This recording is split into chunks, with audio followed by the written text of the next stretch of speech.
The Roman Empire once ruled the known world, yet today only broken stones remain. How did history's most powerful civilization truly collapse?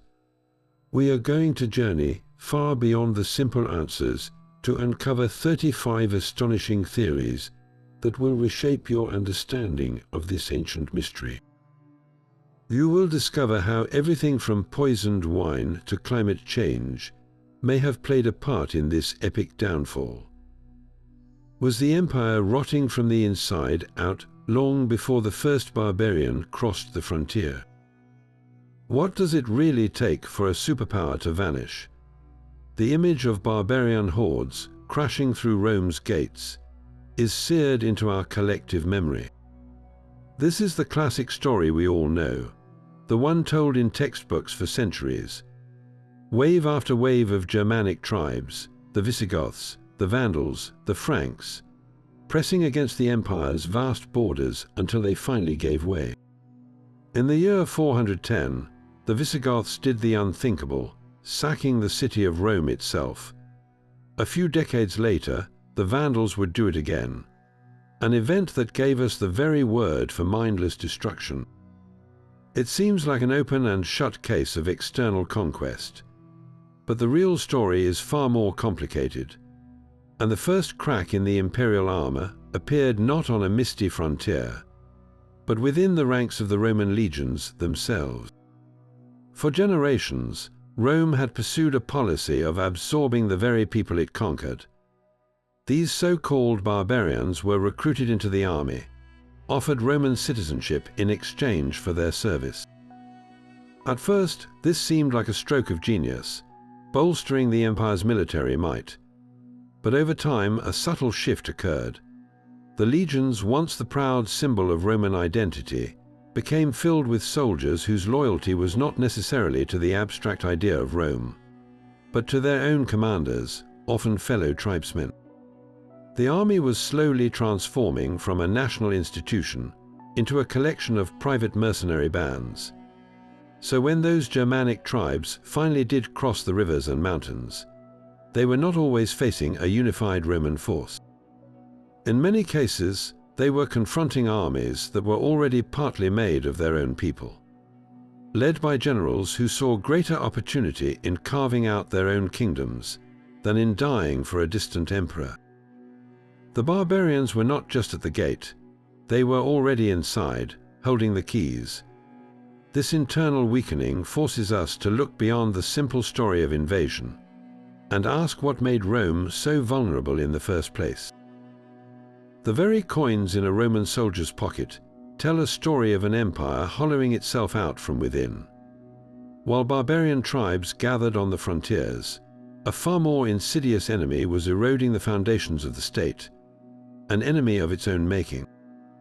This was the slow, silent collapse of the Roman economy, a death spiral triggered by a simple act of financial deception. For centuries, the Roman denarius was the dollar of the ancient world, a trusted silver coin that fueled trade from Britain to Egypt. Its value was based on the precious metal it contained. But as emperors faced constant wars and soaring expenses, they found a tempting shortcut. They began to secretly reduce the silver content in each coin, melting down more of the old, pure denarii to mint a greater number of new, cheaper ones. It was like slowly diluting a fine wine with water, hoping no one would notice the taste had changed. At first, the deception worked, but you cannot fool an entire economy forever. As people realized the coins in their hands were worth less and less, they did what anyone would do. They raised their prices. This sparked a vicious cycle of hyperinflation. Emperors like Diocletian, in a desperate attempt to regain control, issued his famous edict on maximum prices, a massive government decree that tried to set price caps on everything from a loaf of bread to the wages of a laborer. It was one of history's first attempts at central economic planning, and it failed spectacularly. Goods simply vanished from the official markets, as sellers refused to part with them for an artificially low price. and a thriving black market emerged. Later, Constantine introduced a new, solid gold coin, the solidus, in an effort to create a stable currency. But this only helped the wealthy. For the average person, the common soldier, and the vast government bureaucracy, the daily reality was a monetary chaos where a sack of coins might not even buy a sack of grain. The entire sophisticated machine of Roman commerce began to break down. Long-distance trade, the lifeblood of the empire, became impossibly risky when you could not trust the value of your payment. Cities dependent on that trade began to wither. The government found it could no longer pay its soldiers in money that was essentially worthless. So it started paying them in kind with rations of food, clothing, and salt, the origin of the word salary. The state reverted to a barter economy, a colossal step backward for a civilization that had built a continent-spanning marketplace.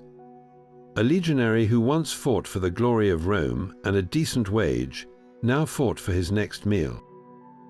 His loyalty, like the silver in the denarius, had been fatally debased. This financial rot made the empire brittle.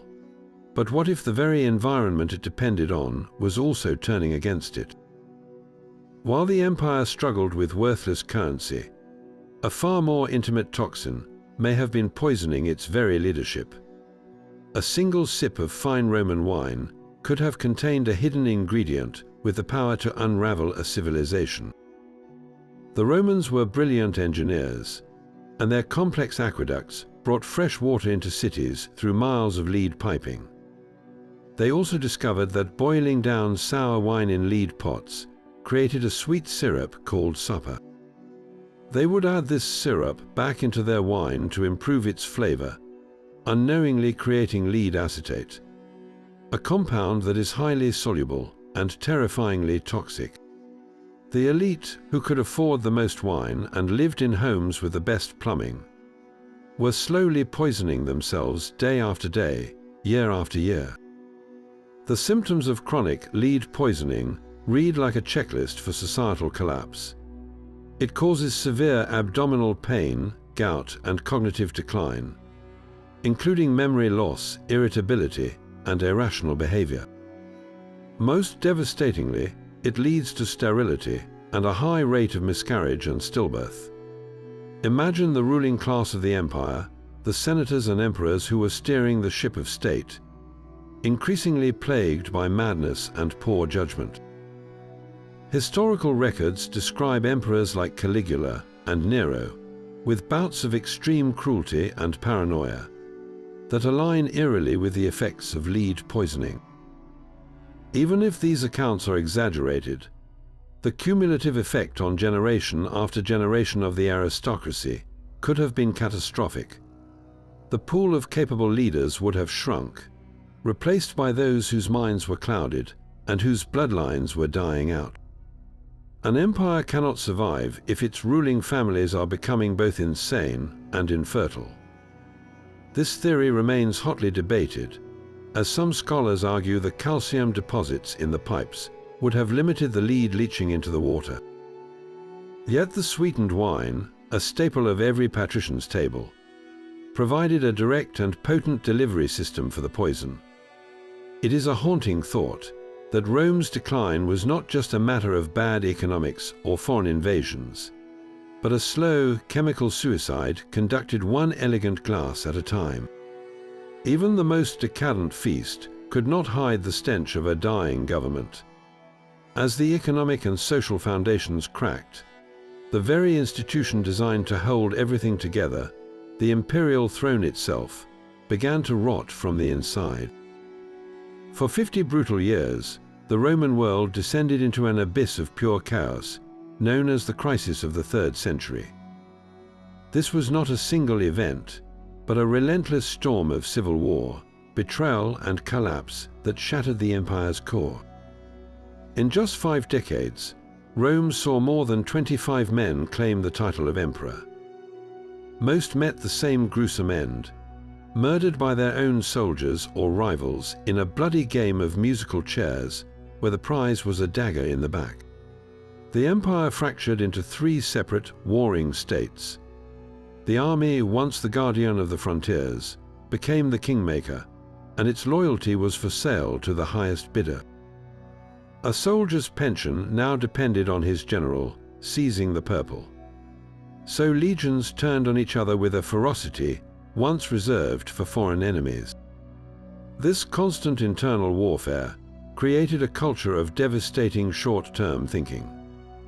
An emperor who might be dead in 6 months had no incentive to plan for the next generation. His only goal was survival, which meant buying the army's loyalty with immediate cash bonuses, draining the treasury that Diocletian and others would later try to refill with worthless coins. Long-term projects like maintaining aqueducts or building new roads were abandoned. Why repair a bridge for your grandchildren when your successor might tear it down just to spite your memory? The crisis was eventually paused by tough soldier emperors like Aurelian, who physically reunited the empire, but they could never repair the broken system. The precedent was set, the genie was out of the bottle. From that point on, the Roman Empire would forever be just one unpopular decision away from another civil war. The throne had become a trap, and the constant, paralyzing fear of assassination made stable, consistent leadership almost impossible. How could any civilization hope to withstand external threats when its own command structure was a perpetual suicide pact? Yet another theory points to a revolution not of armies or economics, but of the spirit. Just as the empire was grappling with its worst political crises, a profound transformation was sweeping across the Roman world, one that would fundamentally reshape its identity. The old Roman religion was deeply intertwined with the state itself. To be a good Roman was to honor the traditional gods, to participate in public festivals, and to make sacrifices for the health of the emperor and the empire. This civic faith fostered a culture of duty, discipline, and military valor, where a citizen's ultimate loyalty was to Rome itself. Then came Christianity. This new faith, once persecuted, was adopted by the Emperor Constantine, and later became the official state religion under Theodosius I. At first glance, this seems like it should have unified the empire under a single god. But some historians argue it inadvertently shattered the ancient bond between citizen and state. Christianity's core message was radically different. It emphasized humility, mercy, and turning the other cheek. Its focus was on salvation in the next life, not glory in this one. How does this new ethos translate to the frontiers, where a legionary was expected to show no mercy and fight to the death for his standard? Could a devout Christian soldier, taught to love his enemies, wield his sword with the same ferocity as his ancestors who fought for the glory of Mars and the deified emperor? The old Roman virtues of aggressive patriotism began to be replaced by a spiritual pacifism. This was not a simple switch, and many Christians did serve with distinction in the army. But the overall cultural momentum had shifted. The most ambitious and intelligent men, who might once have sought careers as senators or generals to achieve earthly immortality, now often entered the church, seeking a heavenly reward. The empire was losing its best and brightest, not to rival kingdoms, but to monasteries and bishoprics. The very definition of a hero was changing. The Roman hero was Aeneas, carrying his father from burning Troy to found a new city. The Christian hero was the martyr, peacefully dying for his faith. This is not to say Christianity caused the fall, but it may have critically weakened the social and psychological glue that had held the Roman world together for 1,000 years. The empire was no longer the ultimate object of its people's devotion. A higher power now held that title, and its kingdom was not of this world. While faith was redirecting loyalties, another invisible force was sapping the empire's strength, one that left no monuments and kept no records, only countless graves. Even as the Western Roman Empire faded into history, a final devastating blow was delivered not by an army, but by a flea. The dream of a restored Roman Empire did not die in the year 476. It lingered for decades in the East, in the magnificent capital of Constantinople, where the Emperor Justinian ruled a still powerful and wealthy realm.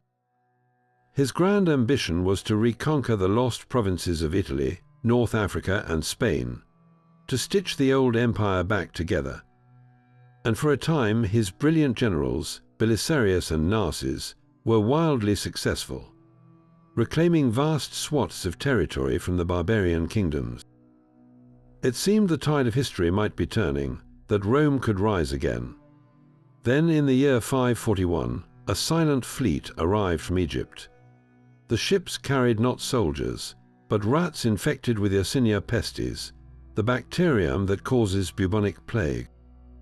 This was the plague of Justinian, and it would extinguish the last flicker of Roman revival forever. The disease exploded through the dense population of Constantinople. The historian Procopius, an eyewitness, described victims suffering from sudden fevers and swollen lymph nodes, or buboes, in their groins and armpits. He wrote of people falling dead in the streets, of a city where there were not enough living to bury the dead. Bodies were stacked inside towers and left to rot.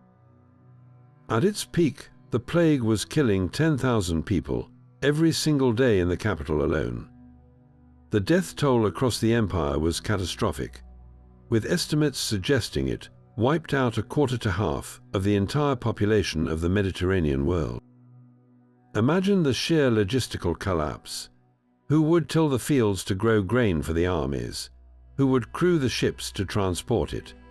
Who would pay the taxes to fund the military campaigns? Justinian's reconquest, a massive undertaking that stretched his resources to the limit, suddenly had no resources left. The army, decimated by disease and unable to be reinforced or supplied, saw its hard-won gains evaporate. The dream of reunification died in the desperate struggle just to maintain order at home. The plague did not just kill people, it killed momentum, ambition, and any hope of recovery. The Mediterranean world, once a unified Roman lake, was now a fractured and severely depopulated landscape. This single biological catastrophe ensured the political divisions of Europe would become permanent, crippling the Eastern Roman Empire so severely that it could never again project power on such a scale. The Roman world was now truly, irrevocably, gone. Lead was not the only silent killer seeping into the Roman bloodstream.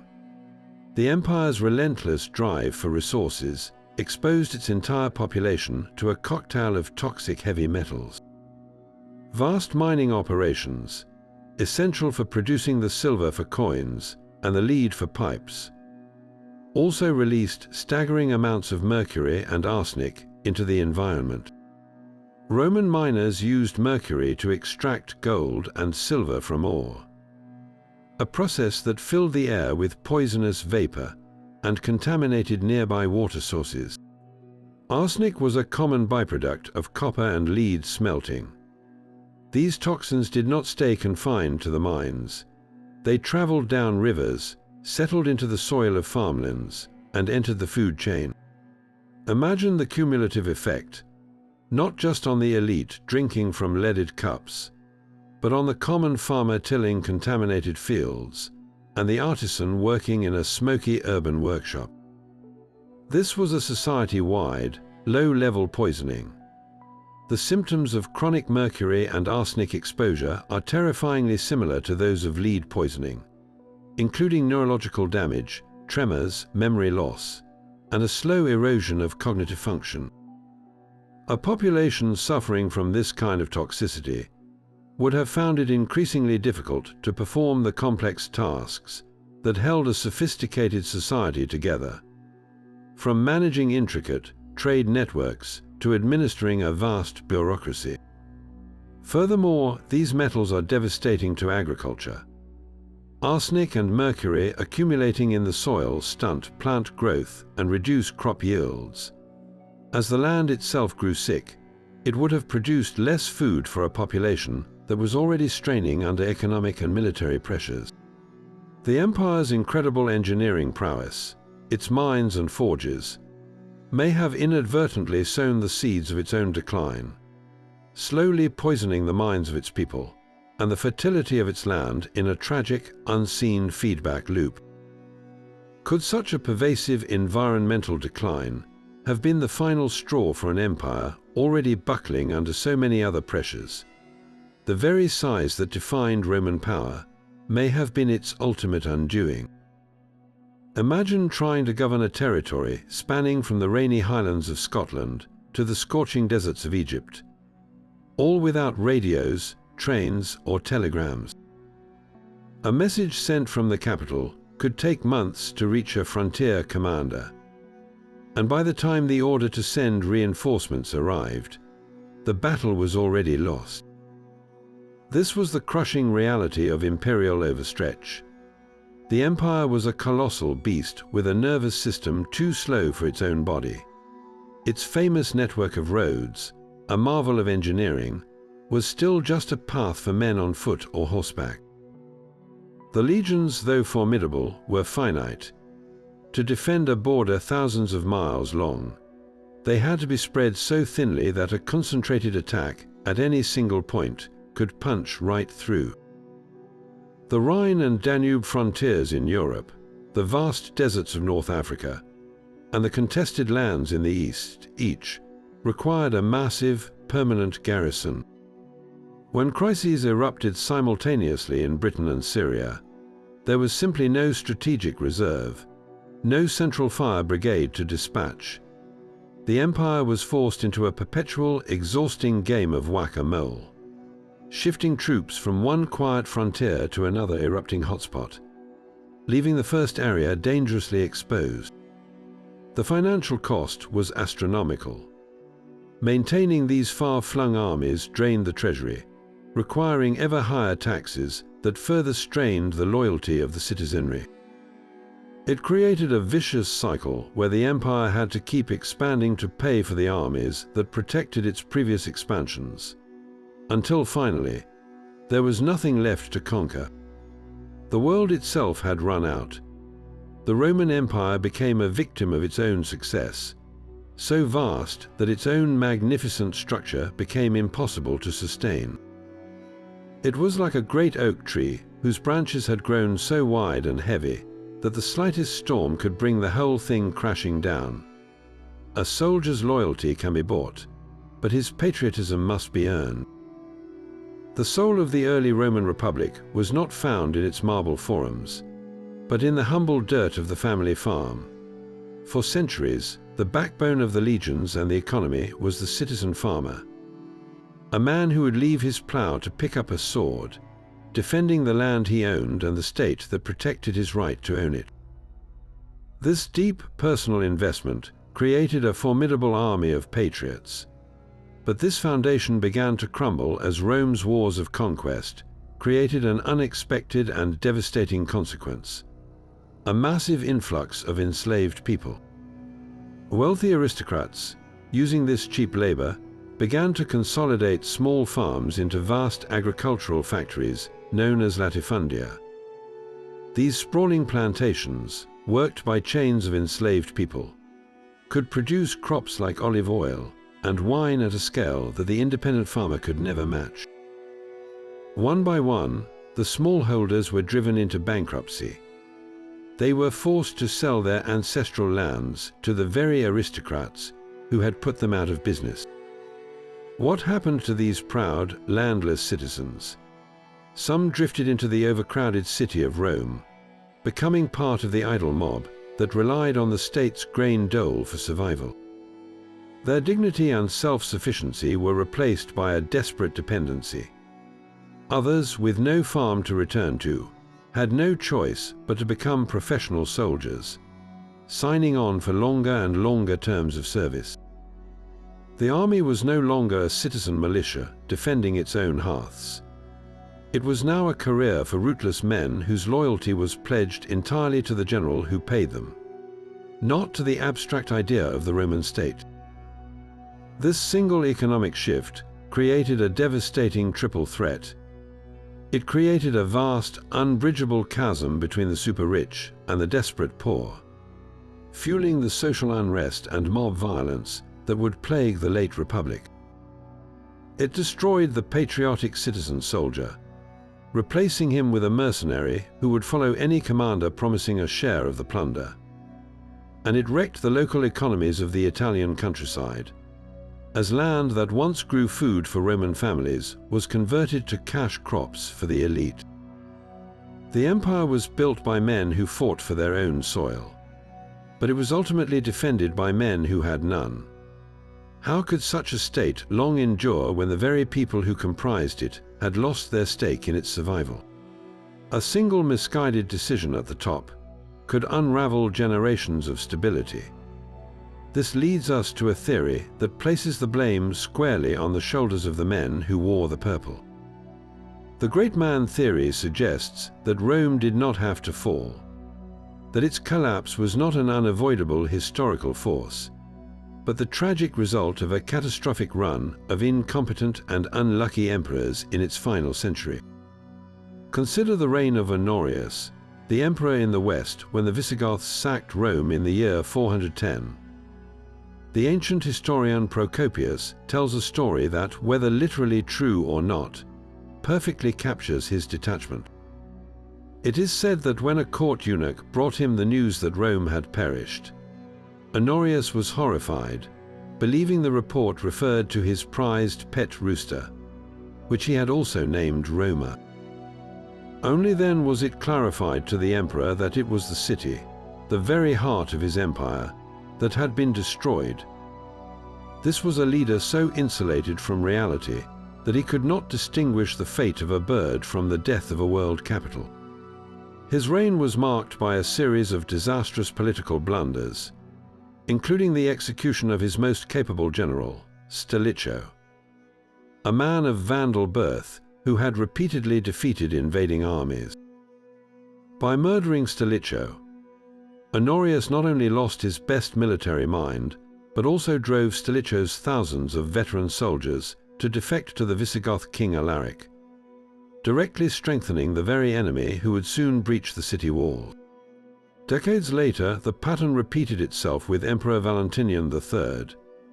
His best general was Aetius, the brilliant commander who had famously defeated Attila the Hun at the Catalonian plains, saving the West from annihilation. Yet, consumed by jealousy and paranoia, Valentinian personally stabbed Aetius to death during a private meeting in the palace. The emperor's own advisors reportedly told him that with this act, he had cut off his right hand with his left. He had eliminated the one man who could still hold the crumbling empire together.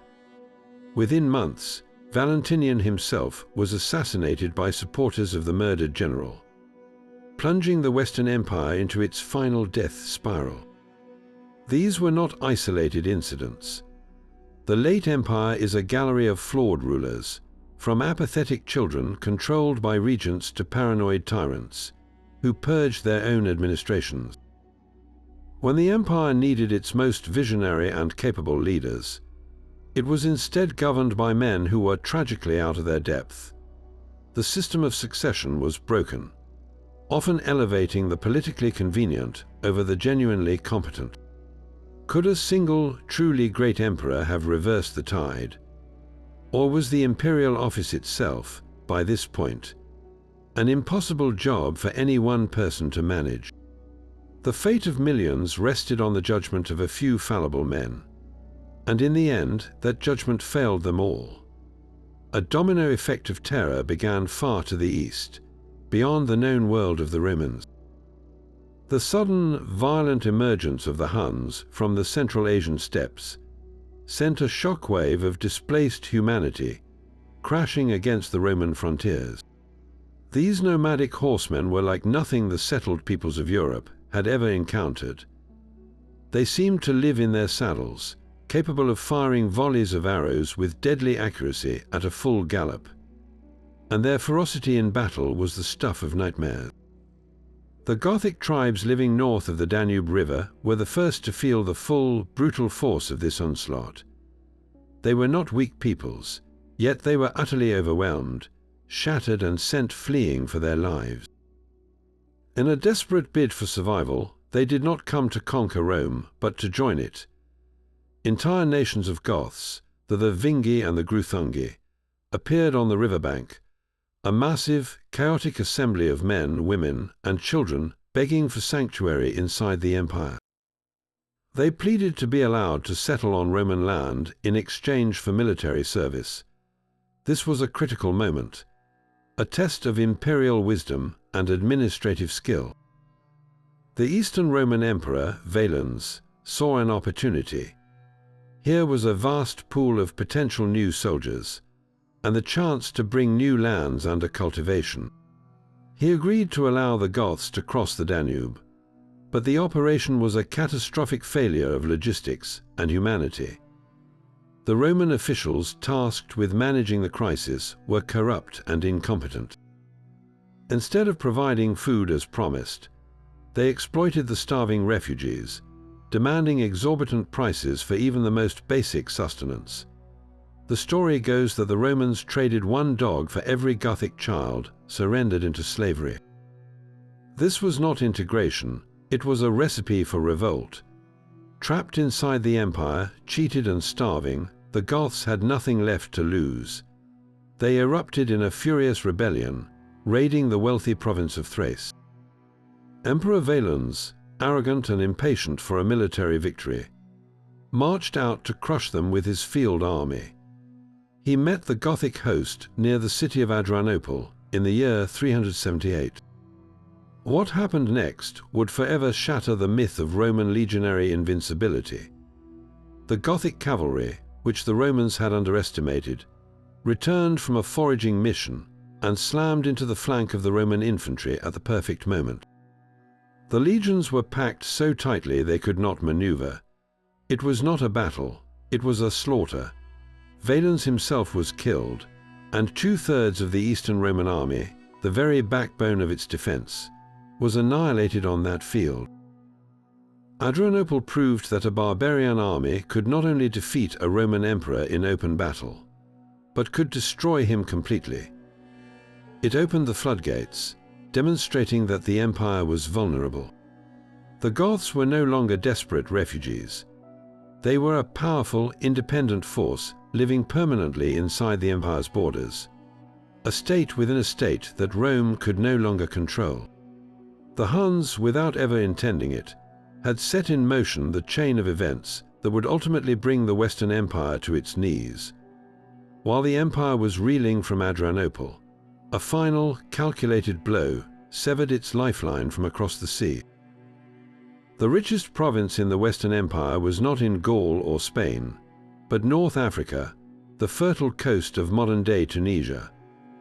This was the empire's breadbasket, a vast agricultural engine whose grain ships had fed the city of Rome for centuries. The loss of this province was not a slow erosion, but a swift and stunning amputation. It was executed by a single Germanic tribe, the Vandals, in one of the most audacious military campaigns of the ancient world. In the year 429, the Vandal king Gaiseric led his entire people, 80,000 strong, across the Strait of Gibraltar from Spain into North Africa. They moved with terrifying speed and purpose, while other barbarian groups were content to settle within the empire and serve as its allies. Gaiseric had a far more ambitious goal: complete conquest. He systematically overran the countryside and laid siege to the great capital city of the province, Carthage. In 439, Carthage fell. This was not just the loss of another city. It was a catastrophe on an unimaginable scale. With Carthage, Gaiseric captured the entire Roman fleet stationed there. Almost overnight, the Vandals transformed from a land-based tribe into a dominant naval power. They now controlled the sea lanes of the Western Mediterranean. And they immediately put this new power to a devastating use, They cut off the grain supply to Italy. The regular life-giving convoys of wheat that sailed from African ports to the docks of Ostia simply stopped. In Rome, the effect was instantaneous and horrific. The state-sponsored grain dole, which fed hundreds of thousands of the city's poor, could no longer function. Famine gripped the capital. The price of bread skyrocketed, and social order began to disintegrate. But the damage went far deeper than empty stomachs in the city. The province of Africa had been the financial heart of the Western Empire. Its vast, tax-producing farmlands were now in the hands of the Vandals. The Roman treasury, already strained to breaking point, lost its single most important source of revenue. There was no money to pay the armies defending Gaul or Italy. There was no money to maintain the infrastructure. The Western Empire was not just starved of food, it was bled of its financial lifeblood. Desperate Roman emperors launched several massive expeditions to try and retake Africa. One fleet was destroyed by the Vandals even before it could land. Another, a colossal joint operation with the Eastern Empire, managed to achieve initial success, only to see its commander recalled to Constantinople due to court politics, abandoning the entire campaign. Every failure only cemented Vandal control. The empire's heart was now under a permanent blockade, orchestrated by its own former fleet. This single event, the Vandal conquest of Africa, did more than any barbarian invasion on land to seal the fate of the West. It proved that Rome could no longer protect its most vital assets, and that its collapse would be as much a story of economic strangulation as it was of military defeat. Yet another threat was emerging from the sky itself. While emperors grappled with barbarians and bankruptcy, a vast and invisible shift in the global climate was beginning to undermine the very sustenance of the empire. Scientists drilling deep into the ice sheets of Greenland and examining the rings of ancient trees have uncovered a startling story written in ice and wood. The data reveals a period of dramatic climatic instability that coincided almost perfectly with Rome's final centuries. This was not a single event, but a roller coaster of extremes. There were prolonged and severe droughts, particularly in the empire's eastern provinces, which were crucial for grain production. Rivers vital for irrigation shrank to a trickle, and harvests failed year after year, leading to widespread famine. Then the pattern would flip. Other periods saw a significant and sustained drop in temperature. Summers grew shorter and cooler, and winters became harsher. For an agricultural empire that relied on predictable growing seasons, this was a catastrophe. The northern provinces, like Britain and Gaul, found their growing seasons cut short. Crops that once flourished now struggled to ripen, and overall agricultural yields plummeted across the empire. Imagine the immense pressure this placed on the Roman system. The government depended on a steady, massive flow of grain to feed the cities and the armies. A single bad harvest was a crisis, but a decades-long pattern of climatic chaos was a death sentence. Food shortages meant skyrocketing prices, which fueled the hyperinflation we discussed earlier. Starving peasants abandoned their unproductive farms and flocked to the cities, overwhelming the already strained grain dole and creating tinderboxes of social unrest. This environmental pressure also acted as a ghostly puppeteer for the barbarian migrations. The same tree rings and ice cores that tell of Rome's droughts and cold snaps also record similar hardships on the Eurasian steppe. It is likely that the initial push that sent the Huns westward was a desperate search for pasturellands, a chain reaction of displacement set off by a changing climate. The Great Migrations were not just a military phenomenon. They were a human response to an ecological crisis. The empire, already buckling under its own internal weight, now faced an enemy it could not fight. could not negotiate with, and could not outlast, the very weather. How could any bureaucracy, no matter how sophisticated, plan for a future when the sun and the rain, the fundamental elements of life, had turned against it? Diocletian's desperate attempt to legislate against inflation reads like a tragic comedy of errors. His edict on maximum prices was a sprawling document, carved in stone and posted across the empire, that attempted to set a government-mandated price cap on every conceivable good and service. From a day's wages for a farm laborer to the cost of a single lettuce, the emperor declared what everything was worth. The intention was noble, to stop the spiral of hyperinflation and restore trust in the currency. But you cannot command an economy into obedience. The immediate result was economic paralysis. Why would a farmer transport his grain to a city market if he was forced to sell it at a loss? Why would a shoemaker craft fine leather boots if the mandated price did not even cover his costs? Goods simply vanished from the official markets. The bustling forums, once the heart of Roman commerce, fell silent. Yet human ingenuity, when faced with survival, always finds a way. A massive black market sprang up overnight, operating in back alleys and shadowy corners. Here, a sack of grain could be had for its true, inflated price. But now the transaction was entirely outside the law, and the taxmen saw none of the profit. The edict did not fix the economy. It simply criminalized it, pushing vital commerce into the shadows and further eroding respect for imperial authority. In the face of this failure, the empire took a fateful step that would permanently fracture its society. Constantine introduced the solidus, a new gold coin of remarkable purity and stability. For the wealthy elite, for the landowning aristocracy and the high-ranking officials, this was a godsend. They could now store their vast wealth in a reliable form, safe from the debasement that plagued the common silver and bronze coins. But for the vast majority of the population, the soldier, the artisan, the small shopkeeper, gold was an abstraction. Their daily transactions were in the ever-worsening bronze and copper currency, a monetary sludge that lost value by the week. This created a two-tiered economy, a world where the rich operated in stable gold and the poor were trapped in a sinking ship of worthless metal. The consequences rippled across the entire Mediterranean. Long-distance trade, the intricate network of ships that had for centuries connected Britain to Egypt and Spain to Syria, depended on a universally accepted medium of exchange. With common coinage no longer trustworthy, these complex chains of commerce began to snap.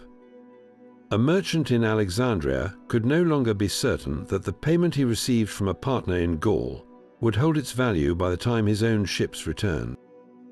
The risk became too great. One by one, the trade routes that supplied the cities with luxuries and necessities withered. Urban centers, which had grown fat on the profits of this trade, began to starve. The potter lost his market for fine wares. The dockworker found fewer ships to unload, and the city itself, once a beacon of Roman civilization, began to contract and decay.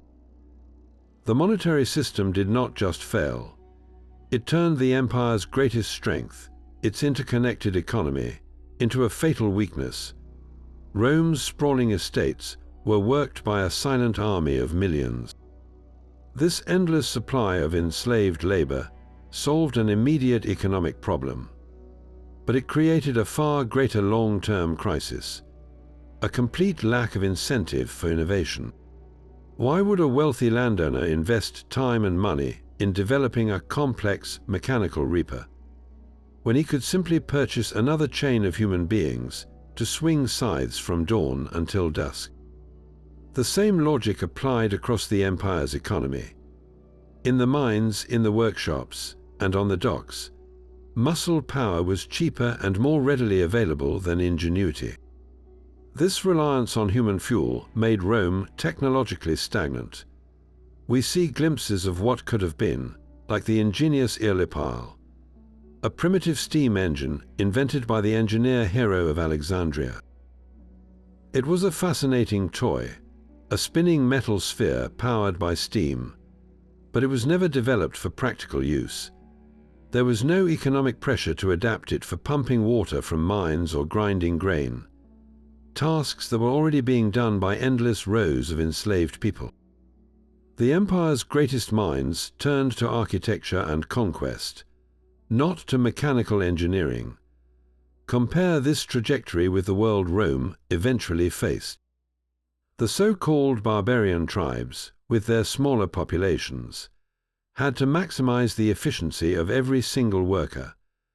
They developed better plows for their difficult soils and more efficient horse harnesses, innovations that would eventually feed medieval Europe. Rome, trapped in its slave-based economy, missed its own industrial revolution not for a lack of intelligence, but for a lack of need.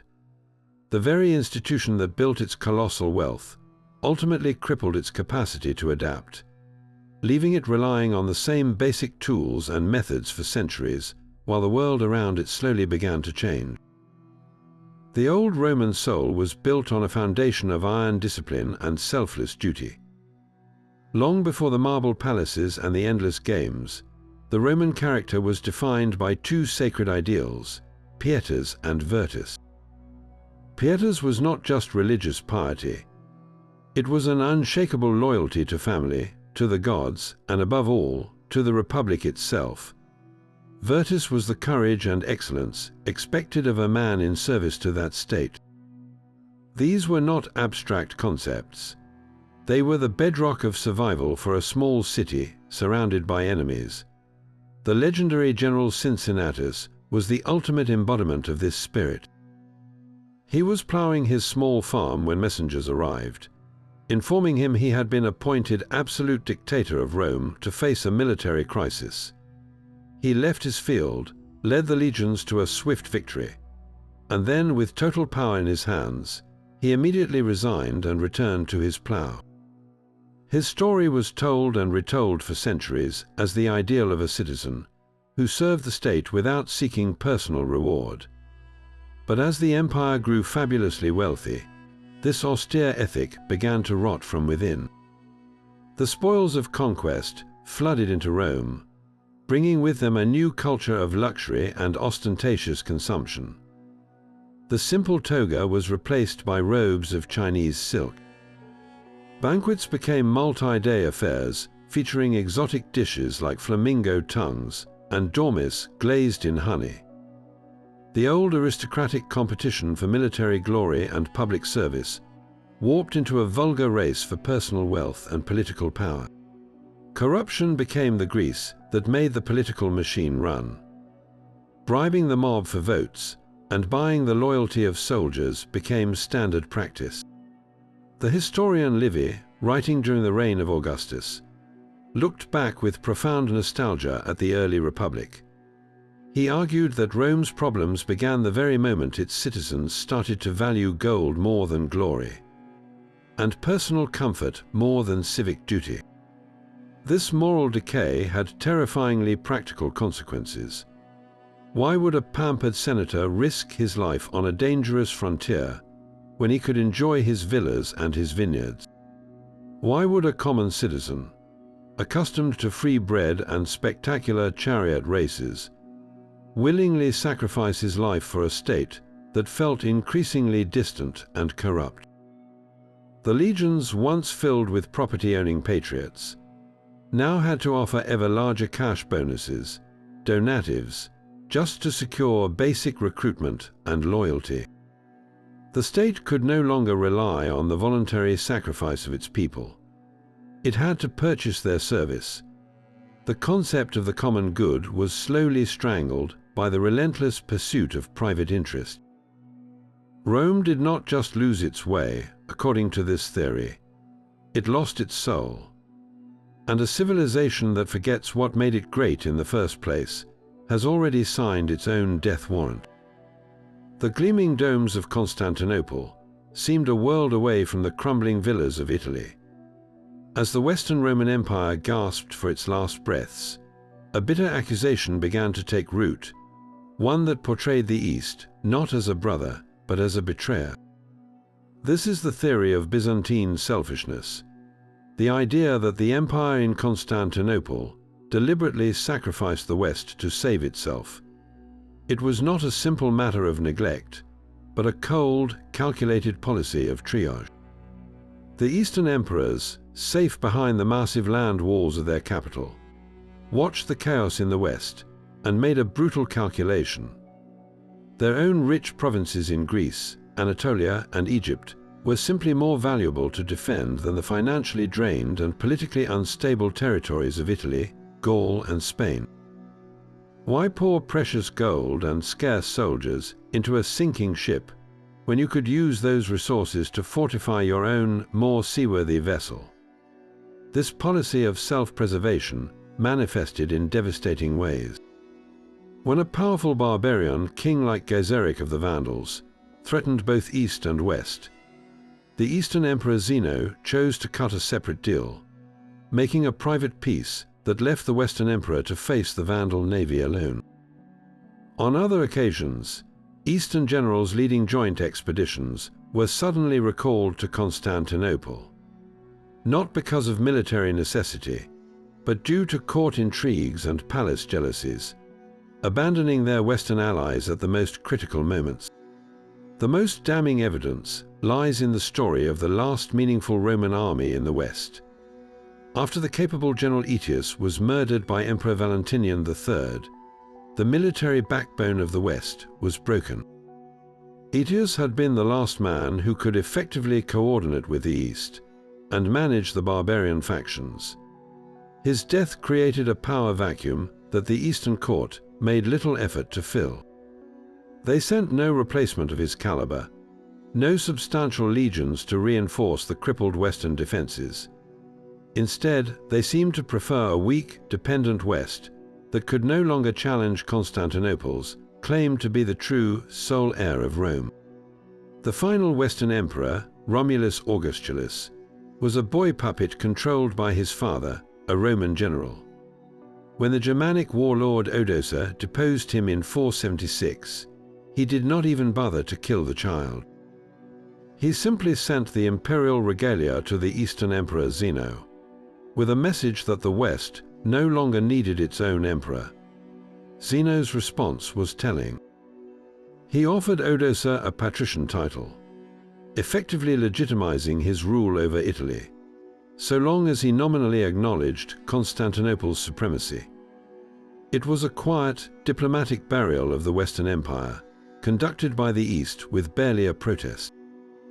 The East did not destroy the West, but it stood by and watched it die, and in doing so ensured its own survival for another 1,000 years. Was this a necessary act of realpolitik, or the ultimate betrayal of the Roman ideal?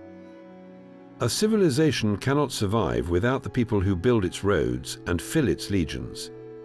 Beneath the grand narratives of emperors and invasions lies a quieter, more fundamental collapse, a slow but relentless emptying out of the Roman world. The demographic decline of the late empire was a silent hemorrhage that weakened the state to the point of death. It began with the Great Plague, the same pandemic that shattered Justinian's dreams of reconquest. But its roots went far deeper. Recurring epidemics swept through populations already weakened by food shortages and the cramped, unsanitary conditions of the cities. War was a constant drain, not just in the dramatic battles we remember, but in the endless, grinding campaigns that consumed generations of young men. Yet some of the most damaging wounds were self-inflicted. The practice of infanticide, particularly the exposure of unwanted babies, was tragically common. In a world without reliable contraception and facing dire poverty, many families felt they had no choice but to abandon newborns, especially girls, to the elements. This created a long-term gender imbalance that further depressed the birth rate. At the very top of society, a different kind of sterility was taking hold. The wealthy elite, obsessed with preserving their vast estates and avoiding the fragmentation of their wealth among too many heirs, often chose to have very few children. Some, poisoned by lead and luxury, may have found themselves biologically unable to continue their family lines. The result was a shrinking pool of the very class expected to provide the empire's administrators and military leaders. Imagine the cumulative effect. Fewer people meant fewer farmers to work the land, leading to vast tracts of fertile soil being abandoned and reverting to wilderness. This directly translated into a catastrophic drop in tax revenue, starving the government of the funds it needed for everything from repairing aqueducts to paying the army. And with a smaller population came a desperate shortage of army recruits. The legions, once a symbol of Roman manpower, were forced to lower their standards, accept barely trained barbarian mercenaries, and stretch their lines ever thinner. An empire is not just territory and laws, it is a living, breathing population. When that population dwindles, the empty fields and understrength legions tell the final, silent story of an end, not with a bang, but with a slow, heartbreaking whimper. How does a society rebuild when its most essential resource, its people, is simply gone? But what if the entire idea of a fall is a grand illusion? The Roman Empire did not collapse, it simply transformed, its essence flowing into new vessels that carried its legacy for another 1,000 years.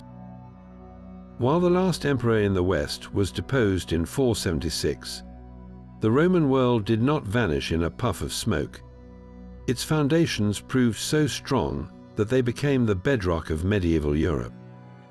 The barbarian kings who carved up the western provinces, men like Theodoric the Ostrogoth in Italy and Clovis the Frank in Gaul, had no intention of destroying Roman civilization. They desperately wanted to be a part of it. They adopted Latin as the language of administration and law. They minted coins imitating Roman emperors. They governed their new Roman populations using the old Roman tax systems and bureaucratic structures. Theodoric even preserved the Roman Senate in Rome and employed Roman aristocrats as his chief advisors. These were not destroyers, they were inheritors, clumsily trying on the toga of imperial power. The most potent symbol of this unbroken continuity lies in the East. We call it the Byzantine Empire, but they never used that term.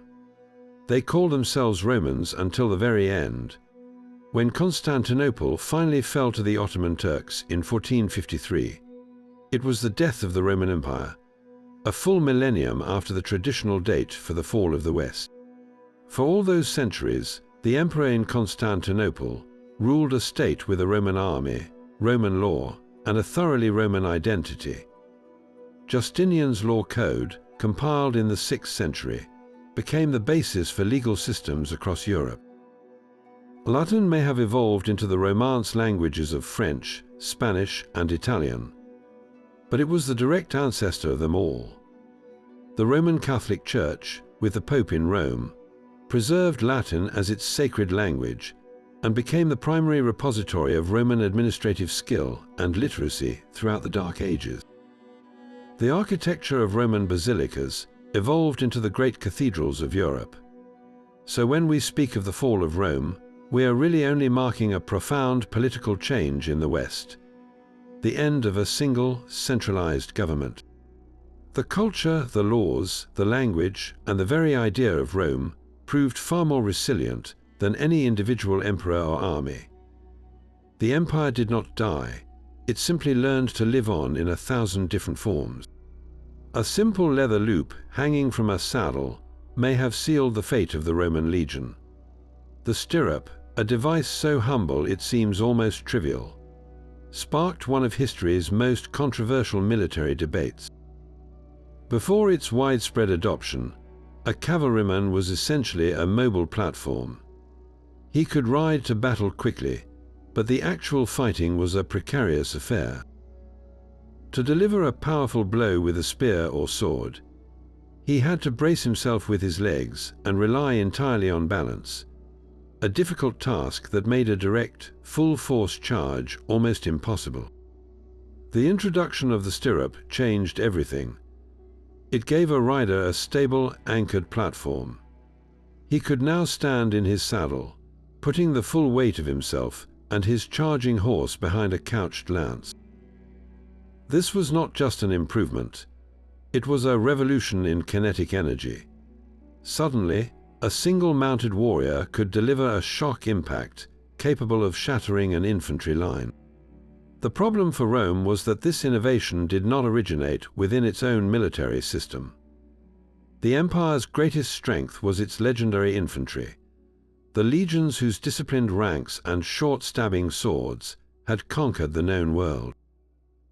Their entire doctrine, from training to battlefield formation, was designed to counter other infantry, or the light, skirmishing cavalry of their earlier enemies. They were utterly unprepared for the new kind of warfare that arrived with the steppe peoples, and later, the Germanic tribes who had adopted the stirrup. A dense formation of legionaries, the testudo or the classic line, which was once an unbreakable wall, became a perfect target for a concentrated cavalry charge. The sheer physical force of 100 lances, driven by the mass of armored horses and stabilized by stirrups, could punch a hole clean through the center of an army, causing panic and rout before the infantry even had a chance to fight. The Roman response was often too little, too late. They began to recruit more barbarian cavalry themselves, men like the Sarmatians or the Huns, acknowledging that they could not replicate this new skill. But this only accelerated the very problem it was meant to solve, further barbarizing the army and transferring military supremacy away from the traditional Roman foot soldier. The legions, the iconic symbol of Roman power, were made obsolete not by a greater general or a larger army, but by a simple piece of technology that allowed a man to stand firm while riding into battle. The Roman Empire was not only fighting barbarians at its gates, but a rebellion of its own desperate farmers.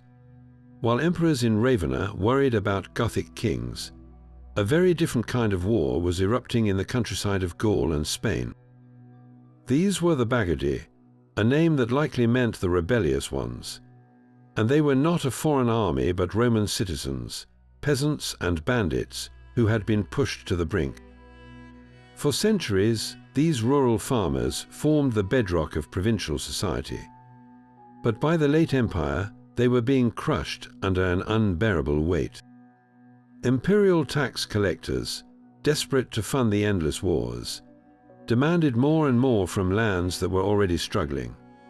If a farmer could not pay, the brutal logic of the law allowed the wealthy landowner to whom he was often indebted to simply take his plot. This created a vicious cycle where vast estates grew even larger, swallowing up the small farms that had once been the pride of the empire. The free peasant was vanishing, forced into serfdom or utter destitution. What choice did a man have when the system designed to protect him was the very thing devouring him alive? He could flee to the crumbling cities to starve, or he could take up arms against his oppressors. The Bagaudae chose to fight. They were not an organized army with a grand political vision. They were a loose collection of the dispossessed, launching guerrilla raids on the villas of the rich, ambushing tax officials, and creating zones of anarchy where Roman authority simply ceased to exist. They were a symptom of a terminal disease, a clear sign that the social contract between the people and the state had been torn to shreds. The empire was supposed to provide security and justice in exchange for taxes and loyalty.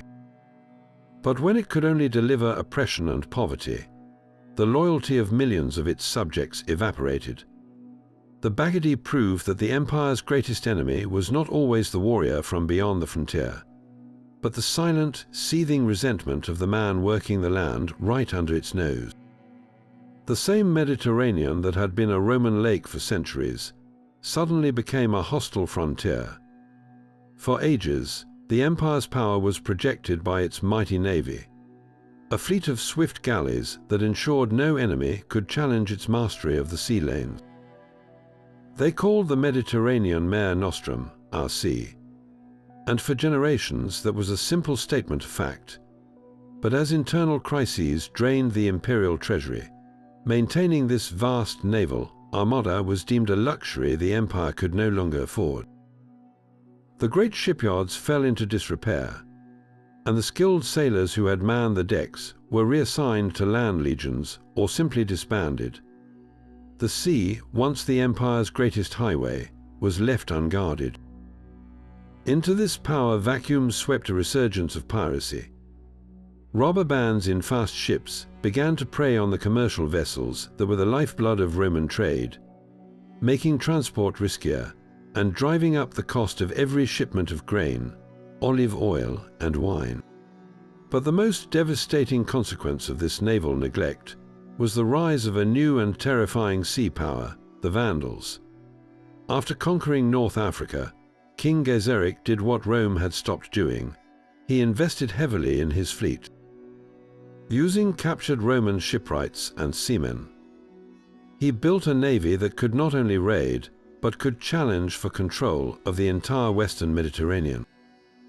With no Roman fleet to stop him, Gaiseric's Vandal pirates became the scourge of the coast. They sailed with impunity, launching audacious raids on the very heart of the empire.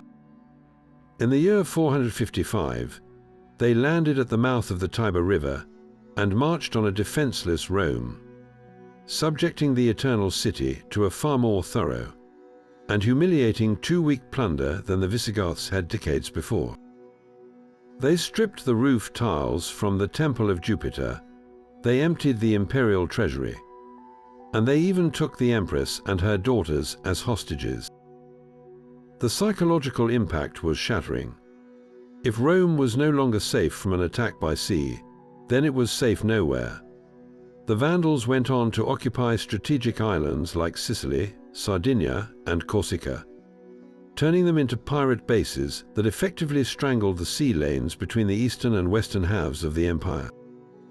A message or a troop shipment from Constantinople to Ravenna now had to take a long, dangerous overland route, if it could get through at all. The empire was not just split politically, it was cut in two geographically, its vital maritime connections severed by an enemy that Rome itself had empowered through its own neglect. The decision to abandon the waves, to surrender Mare Nostrum, was a fatal admission that the empire could no longer protect its own heart. The sack of Rome in the year 410 was far more than a military defeat. It was a psychic earthquake that shattered a 1,000-year-old certainty. For the first time in 8 centuries, a foreign enemy had breached the sacred walls of the Eternal City. The news rippled across the Mediterranean like a shockwave, leaving disbelief and terror in its wake. In distant Bethlehem, the scholar St. Jerome received the reports and wrote that his voice stuck in his throat, sobbing as he tried to dictate a letter. The city that had conquered the entire world had itself been conquered. This was not just the loss of wealth or lives. It was the annihilation of a foundational myth, the belief that Rome was eternal and its safety guaranteed by the gods. The psychological impact on the average Roman citizen was immeasurable. If Rome could fall, then what was safe? The entire universe seemed to have come unmoored. The event created a profound crisis of faith that forced a radical rethinking of what Rome even meant.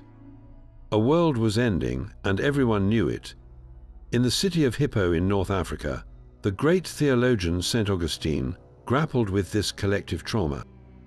He saw his fellow Christians despairing, asking how God could allow such a catastrophe to befall a city that had embraced Christianity. Pagans, meanwhile, pointed the finger squarely at the new faith, arguing that abandoning the old traditional gods had brought this divine punishment upon them. Augustine's response was to write one of the most influential books of all time, The City of God. In it, he argued that the true empire was not of this world. The sack of an earthly city, no matter how glorious, was irrelevant compared to the fate of one's soul in the heavenly kingdom. He was attempting to build a new psychological fortress for a people whose old one had just been demolished. But for the empire itself, this philosophical shift was devastating. If the best minds were now focused on the next life, who would fight for the preservation of this one? The sack of 410 did not destroy the Roman state, but it broke its spirit. It proved that the unthinkable was not only possible, but it had already happened. Once that illusion of permanence was gone, the empire became just another kingdom in a dangerous world, waiting for the next, final blow. Each of these 33 theories holds a piece of the puzzle. But what if they are all part of the same terrifying picture? Modern historians have developed a model that pulls every strand together into a single, chilling explanation known as the system's collapse. This is not a story of one cause, but of a perfect storm where every pillar of civilization began to crumble simultaneously, each failure accelerating the next in a vicious, inescapable spiral. The Roman Empire was not a single entity, but a complex web of interdependent systems. Its economy funded its military, which protected its tax base, which supported its administration, which maintained the infrastructure for its economy. For centuries, this web was resilient, able to withstand a barbarian invasion here or a financial crisis there. But by the late Empire, the entire network was under stress. A political assassination would trigger a civil war, draining the treasury and forcing the debasement of the coinage. That inflation would then shatter long-distance trade, which reduced tax revenue, which meant the army could not be paid, which led to more barbarian recruits and more frontier breaches, which further disrupted agriculture and trade. Each problem did not just add to the others, it multiplied them. Imagine a house where the foundation, the wiring, and the plumbing are all failing at once. You could patch the roof, but the walls are still rotting. You could fix the pipes, but the electrical fire is still smoldering. The Roman emperors were like frantic homeowners, rushing from one crisis to the next with temporary fixes. Diocletian tried to command the economy with his price edict, but he could not command the weather that caused the bad harvests. Constantine created a stable gold currency, but he could not stop the lead from poisoning the ruling class. Stilicho could win battles, but he could not stop an emperor from having him murdered. Every attempted solution was overwhelmed by a cascade of new failures from other parts of the system. This model suggests that after a certain point, no single reform could have saved the Western Empire. The feedback loops were too powerful, the momentum of decline too great. The system's collapse was a trap from which there was no escape, only a long, slow unraveling. It forces us to see the fall not as an event, but as a process, a tragic symphony of interconnected breakdowns where the failure of one note brought down the entire composition. While the emperor struggled to control his armies, another leader was quietly building an empire of the spirit. The Bishop of Rome, the Pope, began to wield a power that no emperor could match, the unwavering faith of millions. This was not a hostile takeover, but a slow and profound transfer of authority. As the imperial government in the West grew weaker, more corrupt, and more distant, the Church offered a stark alternative. It was organized, local, and possessed a moral certainty that the state had long since lost. The Church developed its own vast hierarchy of bishops and priests, its own system of canon law, and its own independent source of wealth from land donations and tithes. It was, in every practical sense, a parallel state, and it was competing directly with the emperor for the ultimate loyalty of the Roman people. Imagine a city where the aqueducts have broken, and the grain shipments have stopped. The imperial governor is holed up in his mansion, fearful of assassination. But the local bishop is out in the streets, organizing soup kitchens, negotiating with barbarian chieftains for the safety of his flock, and providing the only remaining semblance of order and justice. Who would the average citizen look to for leadership in such a crisis? The answer was increasingly clear. The Church did not just offer salvation in the next life. It provided the only functional government in this one. When the last Western emperor was deposed, the imperial bureaucracy vanished, but the Church's network of dioceses and parishes remained intact. The Pope in Rome now stood as the single most powerful figure in Italy, a moral and political authority who could command kings.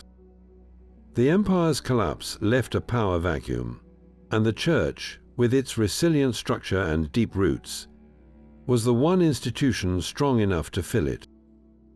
The Roman state fell, but the Roman Church inherited its world, ensuring that the legacy of Rome would be carried forward not by legions, but by missionaries. The final evolution of the Roman legionary was a soldier who felt no connection to Rome at all.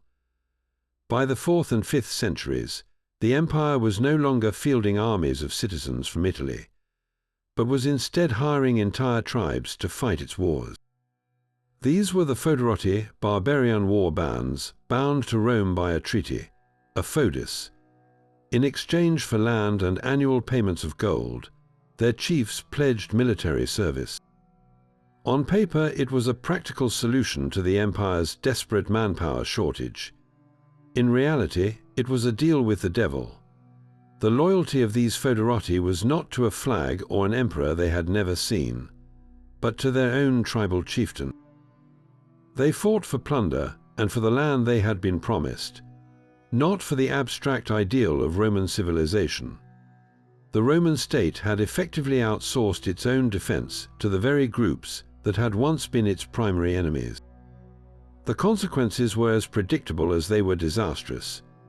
When the brilliant Vandal general Stilicho, himself a foederatus, was executed by a paranoid emperor, the tens of thousands of barbarian soldiers under his command did not simply accept new Roman leadership. They defected en masse to the Visigoth king Alaric, radically strengthening the army that would soon march on Rome itself. This pattern repeated itself again and again. The empire was caught in a trap, its own survival dependent on mercenaries who could turn on it the moment a better offer came along, or the moment their own chieftain decided it was time to carve out a kingdom of his own. The Roman army, the very institution that had built the empire, became a collection of foreign militias living inside its borders, their allegiance forever for sale. How do you command an army when its soldiers answer to a different king? A final invisible enemy descended from the sky in the middle of the 6th century. Ice core samples from Greenland and Antarctica tell a story of a world suddenly choking on volcanic ash. Scientists have identified evidence of not one, but two colossal volcanic eruptions around the year 536, and again in 540. These were not mere tremors, they were planet-altering events, likely among the most powerful in the last 2,000 years. They ejected staggering amounts of sulfur dioxide and fine particulate matter high into the stratosphere, creating a vast, global sunshade. The results were catastrophic. A mysterious, persistent dust veil settled over the entire northern hemisphere, dimming the sun's warmth for more than a year. The Byzantine historian Procopius, an eyewitness, wrote of a sun that gave no more light than the moon, and of a strange, unending winter. This was a volcanic winter, a sudden and brutal plunge in global temperatures. Summer frosts and snowfalls were reported in China, and the same cold grip seized Europe and the Middle East. For an agricultural society like the Roman world, this was an absolute disaster. Crops rely on predictable warmth and sunlight to ripen. Across the empire's remnants, from Italy to Anatolia, harvests failed completely. The unrelenting cold and gloom meant that seeds would not sprout, and what little did grow was killed by untimely frosts. This led to an immediate, devastating famine. People were reduced to eating bitter weeds and roots. The chronicles speak of parents being forced to make an unthinkable choice, abandoning their children or even resorting to cannibalism to survive. This environmental cataclysm struck at the worst possible moment. It coincided exactly with the outbreak of the plague of Justinian. A population already weakened, malnourished, and starving has a tragically reduced resistance to disease. The famine acted as a perfect prelude to the pandemic, clearing a path for the bacterium to burn through a physically broken populace with horrifying efficiency. This 1-2 punch of volcanic winter and plague extinguished the last flicker of Roman revival for good. The empire, already a shadow of its former self, simply did not have the resilience to withstand a global climate shock of this magnitude. The very atmosphere had turned against it, proving that the fate of civilizations can be written not just in treaties and battles, but in the ice of distant glaciers and the silent chemistry of ancient air. The imperial purple was less a crown and more a target. Every time an emperor died, the entire Roman world held its breath, waiting for the inevitable storm. The empire never established a stable, universally accepted system for transferring power. There was no clear rule like primogeniture, where the eldest son automatically inherits the throne. This created a fatal vacuum at the heart of the state, a recurring crisis that proved more devastating than any barbarian army. An emperor's death was a starting pistol for a bloody free-for-all. Ambitious generals, each commanding legions on distant frontiers, would immediately eye the throne. Their first loyalty was not to Rome, but to their own chance at ultimate power. This meant that the very moment the empire needed unity most, its best armies would turn on each other. These civil wars were catastrophically expensive. The treasury, already strained, was empty to pay donatives, massive cash bonuses to the soldiers to secure their loyalty. Legions that should have been guarding the Rhine or the Danube were instead marching on Italy to settle an internal dispute, leaving the frontiers wide open. It was an engraved invitation for invasion. Foreign tribes watching from across the border would see the Roman armies fighting each other and seize the opportunity to raid deep into imperial territory, knowing there was no one left to stop them. Even when an emperor tried to plan for a smooth succession by appointing a co-emperor, often a son or a trusted general, the system was fragile. The army had to accept this choice, and rival factions within the military or the court could easily shatter the arrangement. The cycle was relentless, a self-inflicted wound that bled the empire of its money, its soldiers, and its security with every generation. How can a civilization defend itself from external threats when its own command structure is a perpetual suicide pact? Perhaps the most peaceful theory of all suggests there was no dramatic fall at all.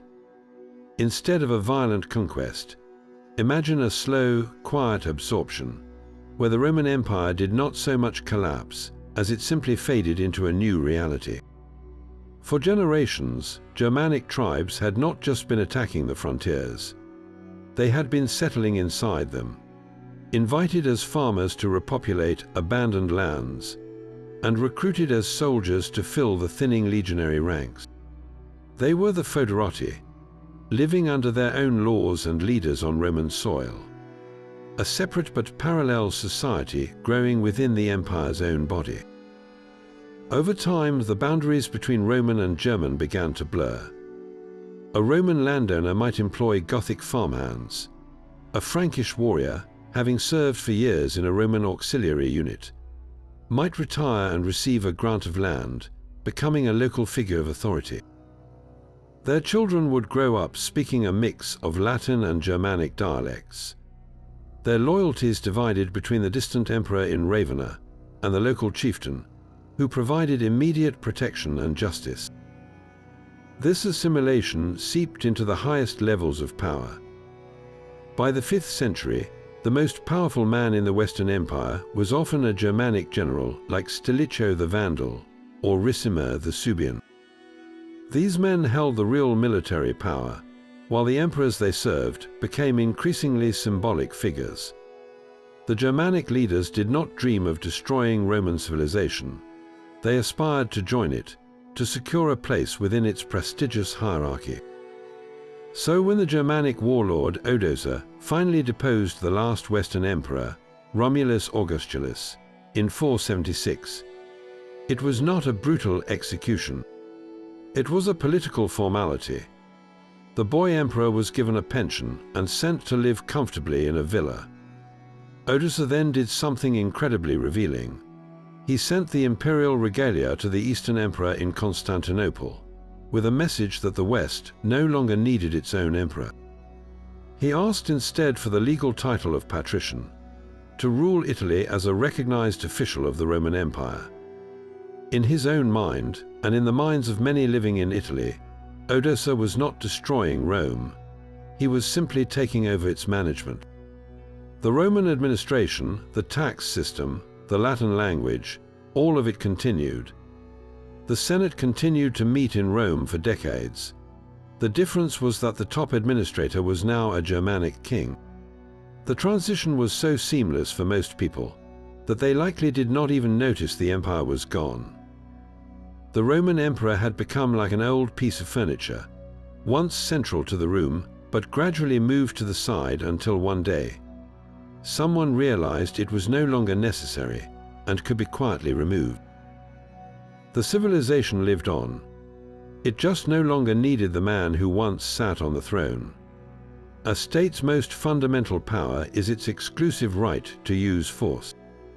The great sociologist, Max Weber, defined the state as the human community that successfully claims the monopoly of the legitimate use of physical force within a given territory.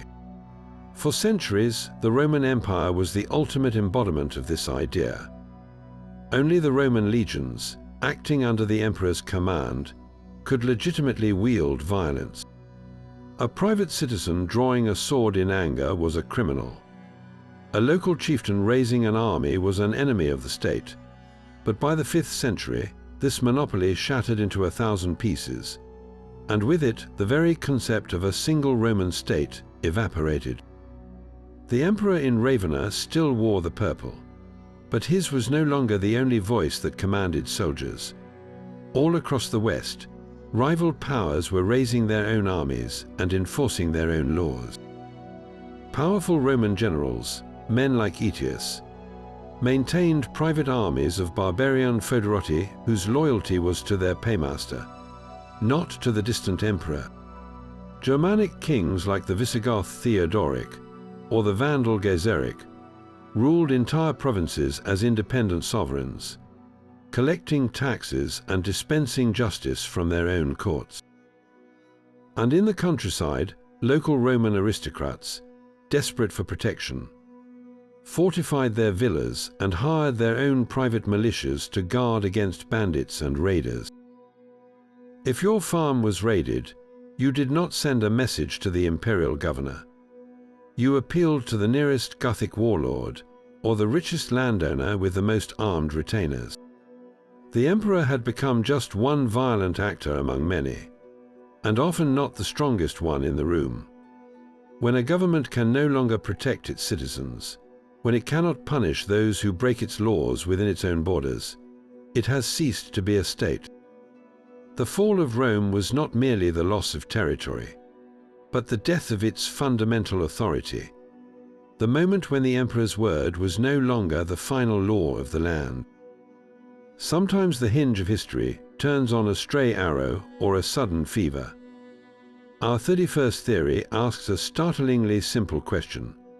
What if the fall of Rome was not an inevitable historical process, but a colossal run of spectacularly bad luck? This is not about deep structural flaws or moral decay, but about the raw, unpredictable chaos of chance. A cascade of contingent events that, had they gone just slightly differently, might have saved the Western Empire. Imagine a world where the Emperor Majorian, a truly capable and energetic ruler in the mid-5th century, did not die suddenly. He had launched a vigorous campaign to restore imperial authority, cracking down on corruption, and even building a new fleet to take back North Africa from the Vandals. His efforts terrified the Vandal king Gaiseric, who rightly saw Majorian as the greatest threat to his power.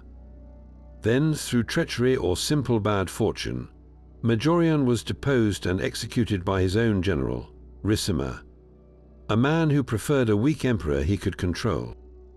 The reconquest of Africa, the empire's financial heart, was instantly abandoned.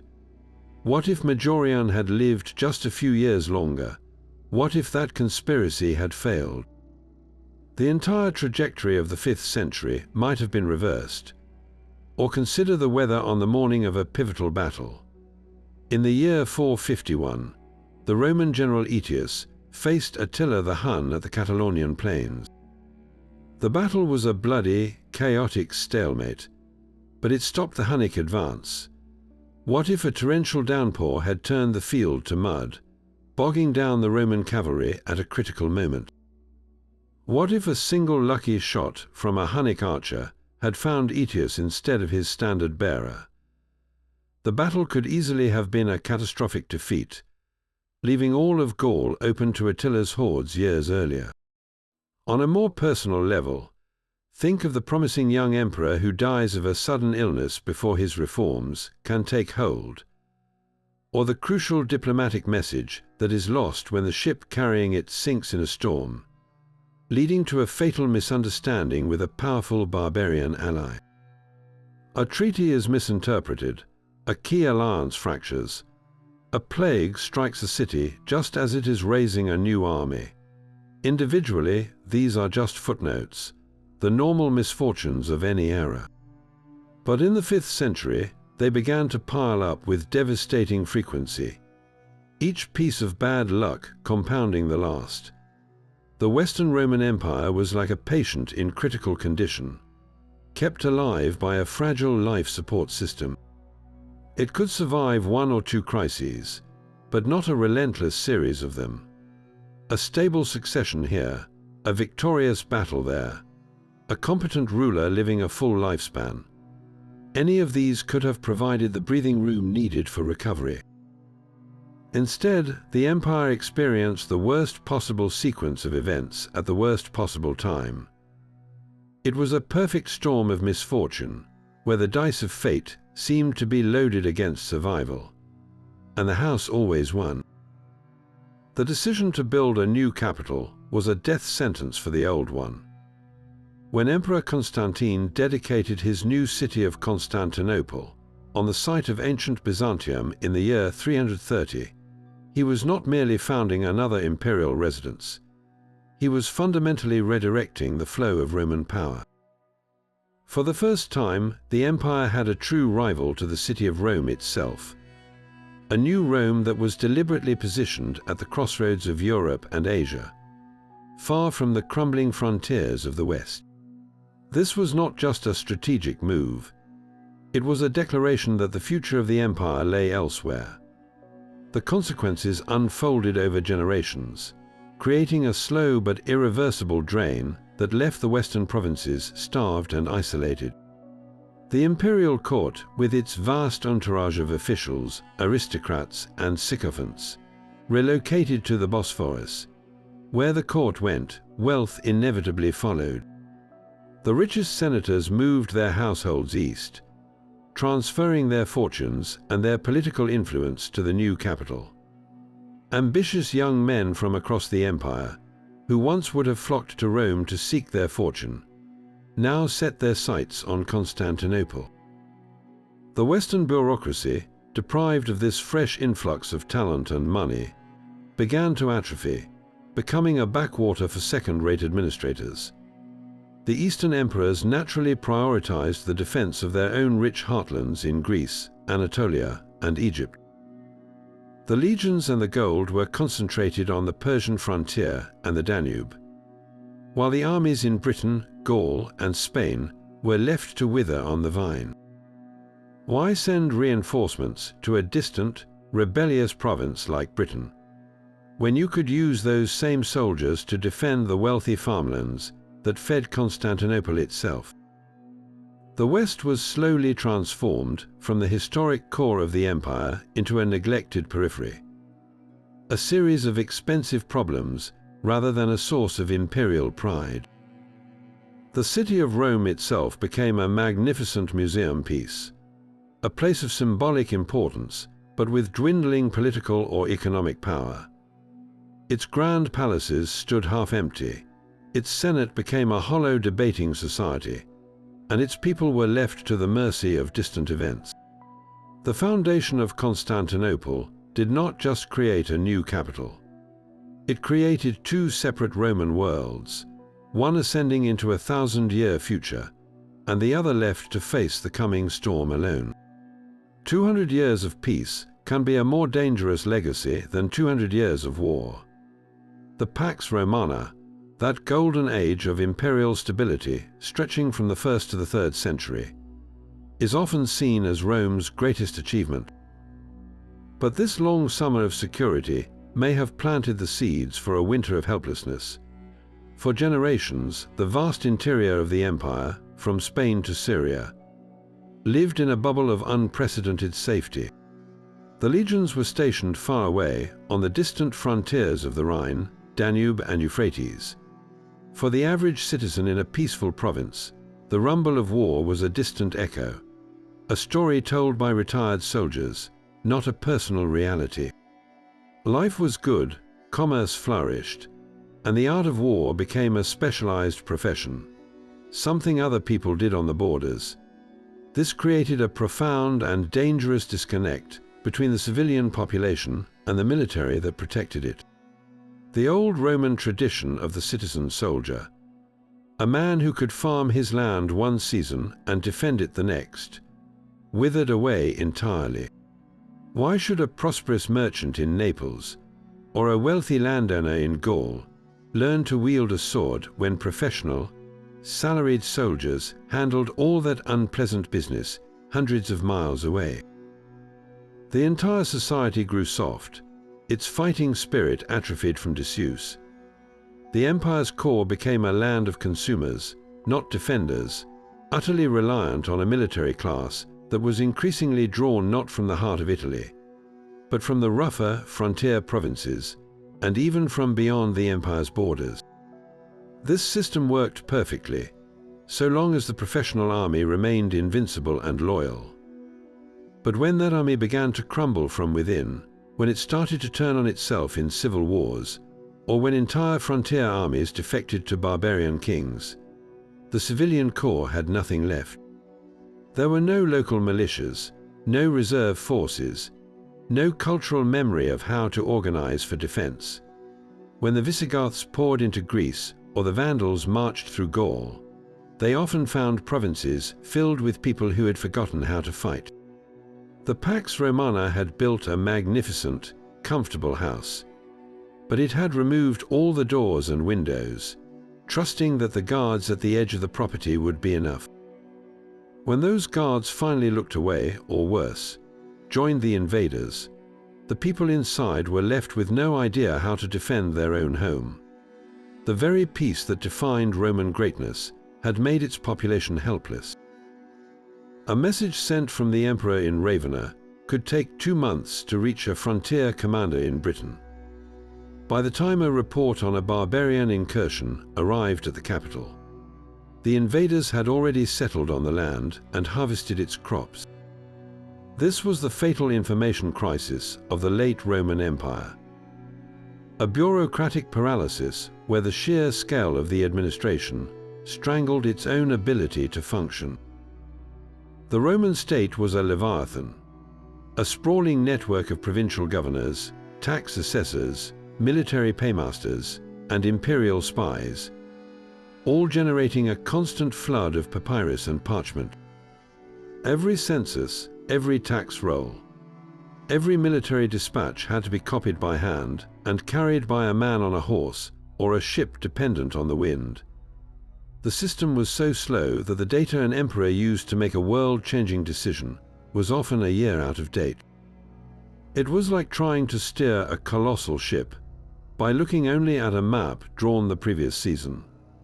This created a cascade of disastrous miscalculations. An emperor hearing of unrest in a distant province might dispatch a legion to quell it, only for that legion to arrive and find the rebellion had been over for months, leaving another frontier completely undefended in the meantime. The bureaucracy was not only slow, it was monstrously bloated. To fund its own existence, it demanded ever higher taxes from a population that was shrinking and producing less. Each new official, each new department created to solve a problem, became another mouth to feed, another salary to pay from the dwindling treasury. The tax collectors themselves became a plague upon the land, their own success measured by how much they could extract from an exhausted peasantry. The very mechanism designed to hold the empire together was now consuming it from the inside. A parasitic administrative class that continued to grow even as the empire it served was dying. How can you govern a world when you can no longer see it clearly?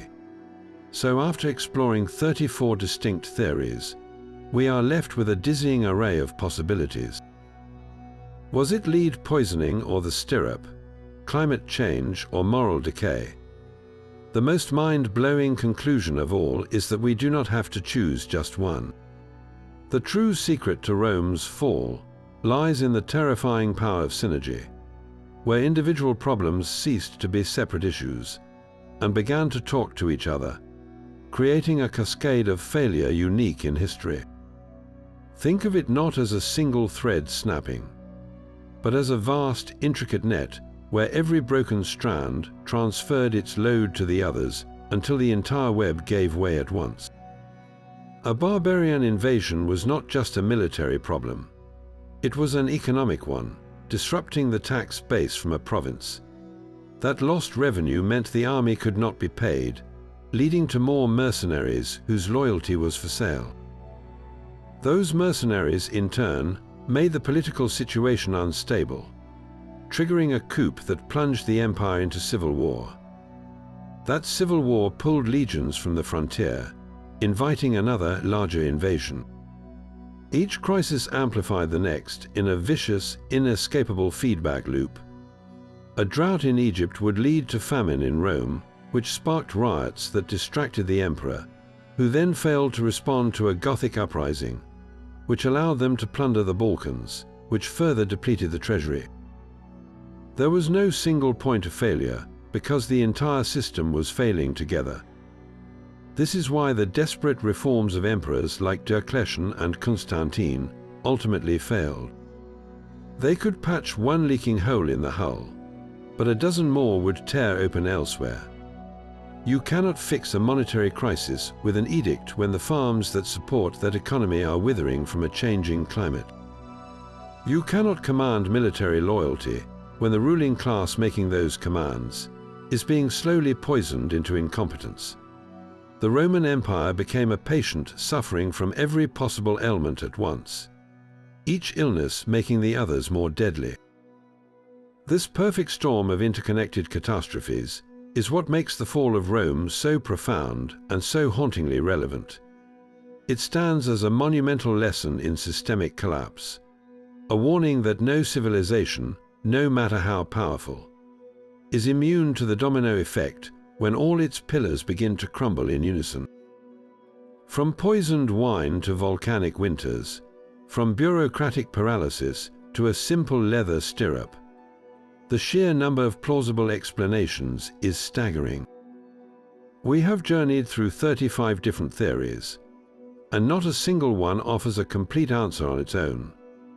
This is precisely why the fall of Rome remains history's ultimate cold case, a mystery that has captivated us for 1500 years.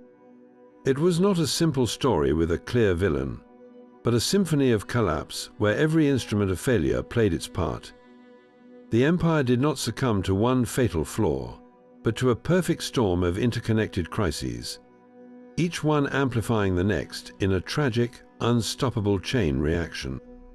So we turn the question over to you. After this incredible journey through economics, climate, disease, and human ambition, which of these 35 theories blew your mind the most? Let us know in the comments below. And don't forget to subscribe for more deep dives into history's greatest mysteries.